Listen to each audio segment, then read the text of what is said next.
Welcome to our channel. Saudara-saudari yang terkasih dalam Kristus, berjumpa kembali dalam Riak Sabda hari ini, Selasa tanggal 14 Oktober 2025. Sabda Tuhan menyapa kita untuk senantiasa hidup menurut sabdanya dan melakukan apa yang benar di hadapannya. Dalam bacaan yang pertama, melalui surat Rasul Paulus kepada jemaat di Roma, kita diingatkan untuk senantiasa percaya dan memahami bahwa Injil adalah kekuatan Allah. Bahkan Paulus menegaskan bahwa Injil menyelamatkan orang Yahudi maupun orang Yunani, dan kita semua orang-orang yang percaya diselamatkan oleh iman melalui Injil itu.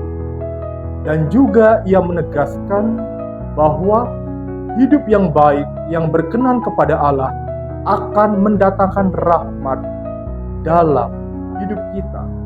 Tetapi jika kita melakukan apa yang tidak baik dan tidak berkenan di hadapan Allah, maka murka Allah akan turun atas segala hal buruk yang kita lakukan. Maka ia juga menegaskan bahwa hukuman Allah sungguh nyata atas semua kefasikan dan kelaliman manusia.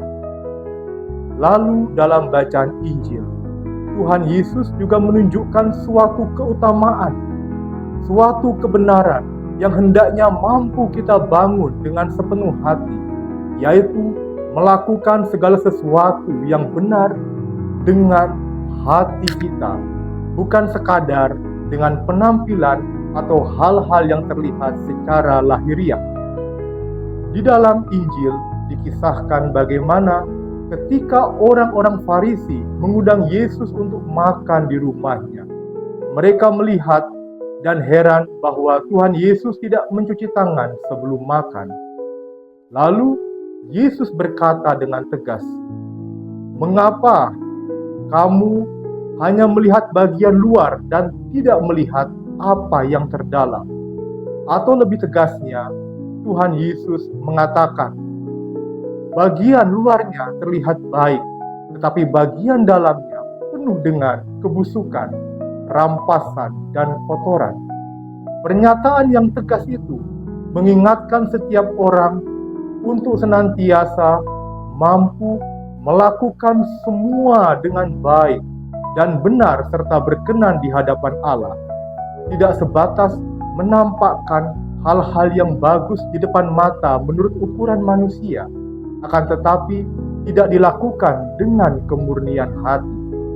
Maka saudara-saudariku yang terkasih dalam Kristus, sabda Tuhan ingin menegaskan kepada kita bahwa melakukan yang baik dan benar itu didasarkan atas kesadaran diri kita dan ketulusan hati kita untuk memberi dan melayani bagi kebaikan sesama, terutama bagi kemuliaan Allah. Berkaitan dengan hal-hal yang sifatnya lahiriah, dengan kebersihan, dengan kesehatan, tidak ada salahnya kita menjaga supaya tubuh, tangan, dan kaki kita tetap bersih. Dan Tuhan Yesus tidak pernah sama sekali melarang murid-muridnya untuk mencuci tangan. Akan tetapi Tuhan Yesus ingin agar apa yang tampak baik di hadapan manusia harus berkenan kepada Allah. Dengan kata lain, apapun yang kita perbuat bukan untuk memperkaya diri, tetapi kita berikan dengan sepenuh hati, supaya kita juga dapat melakukan kebaikan-kebaikan yang berkenan di hadapan Allah. Lalu pertanyaannya untuk kita adalah, apakah semua tindakan yang baik melalui pekerjaan dan pelayanan kita sungguh kita lakukan untuk memuliakan Allah, atau justru untuk memperkaya diri kita sendiri? Semoga kita semakin diteguhkan untuk mampu berbuat baik mengarahkan hati dan pikiran kita kepada kebenaran, seturut dengan kehendak Allah. Semoga rahmat dan damai Tuhan kita Yesus Kristus, cinta kasih Allah Bapa dan bimbingan Roh Kudus senantiasa menuntun kita untuk menjadi pribadi yang murni, yang senantiasa taat dan hidup menurut sabdanya, sehingga seluruh pikiran, hati, dan tujuan kita terarah kepada kebenaran. Berkat Tuhan bagi kita semua.